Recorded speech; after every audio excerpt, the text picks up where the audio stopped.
entre nous, disons-nous la vérité, dans le fond, comment va être exécutée ces décisions? La première, comment la CEDEAO va pouvoir envoyer une sécurité à Adama Barrow, sachant que le président Yahya Jammeh reste sur ses positions.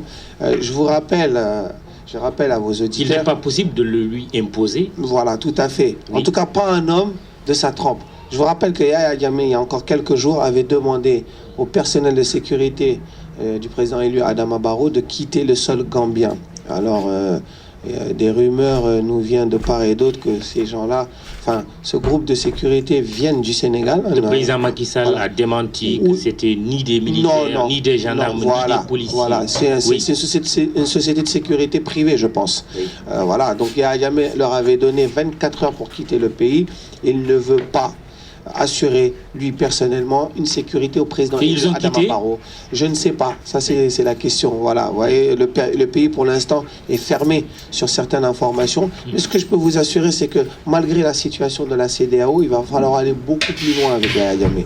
Il va falloir lui montrer de manière crédible et concrète que la force d'interposition, puisqu'on parle de celle-là, de la CEDEAO, est prête à agir.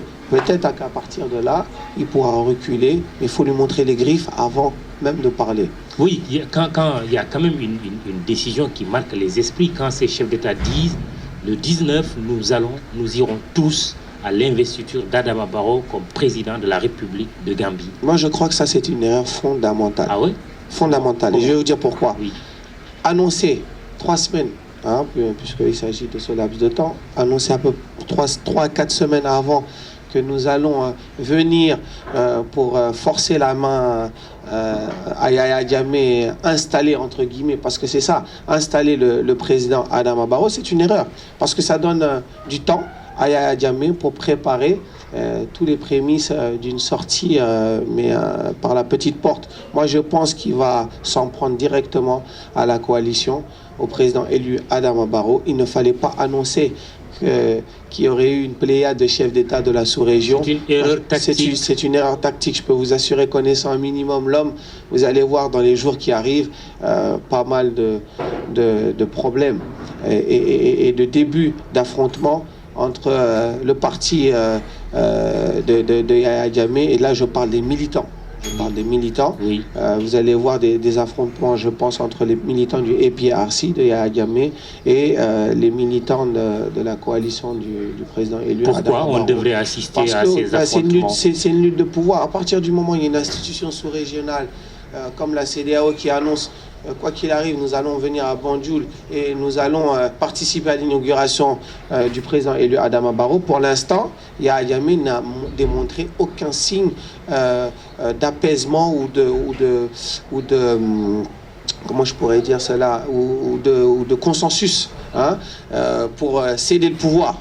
Il n'y a aucun signe. Et connaissant l'homme, il n'a aucune porte de sortie aujourd'hui. Si les chefs de la CEDEAO arrivent en Gambie, oui, qu'est-ce qui va se passer? Oui. Yahya Jammeh, on le met où? La question, elle est posée, ça veut dire mais il n'y a pas de réponse. Président, tout simplement. Il n'est plus président. Mais le sort de tous les anciens présidents, oui, on en connaît ici au Sénégal. Oui. Pourquoi il devrait y avoir un problème avec Yahya Jammeh? Parce que Yahya Jammeh, c'est un régime militarisé. Le Sénégal, c'est un État démocratique, laïque. Bon, vous êtes sur le chemin de la démocratie, non? Oui, mais ou de la démocratisation. Vous savez, quand je parle de régime, oui, militarisé, vous, oui, avez un peu plus de 4000 soldats, hein, qui sont là depuis plus de 2 décennies, qui ont commis, pour la plupart d'entre eux, en tout cas, il y a beaucoup d'unités dans l'armée gambienne qui ont commis beaucoup de crimes. D'accord? Vous croyez que ces soldats-là vont déposer les armes de suite? Et puis, il y a une erreur de la CEDEAO, on ne parle pas de désarmement. C'est un régime militarisé, le régime de Yahya Jammeh, ne l'oubliez pas. Comment vous allez mettre Yahya Jammeh au pas alors qu'il a... Oui, allez-y.